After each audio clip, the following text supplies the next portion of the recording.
Hello everyone, welcome back to our channel. Take it simple. In today's video I'm going to show you how to auto block images on AOL Mail. It's very quick and easy, so let's get started. First of all, open the AOL Mail app on your phone. If you don't have the app yet, you can get it from Google Play Store or the Apple App Store.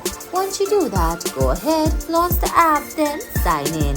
Now on your screen you can see options like mail, home, receipts and subscriptions at the bottom, but if you go to top left corner you're gonna find AOL user icon.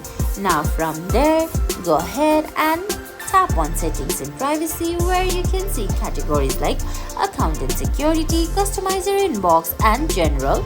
Swipe up, then select block images. Under general you're gonna have to keep it on to automatically block images on AOL Mail. And guys, that's it. That's how you auto block images on AOL Mail. I hope you found this video helpful. If you did, please give it a thumbs up, leave a comment, subscribe to our channel and hit that bell icon. See you in the next video. Thanks for watching.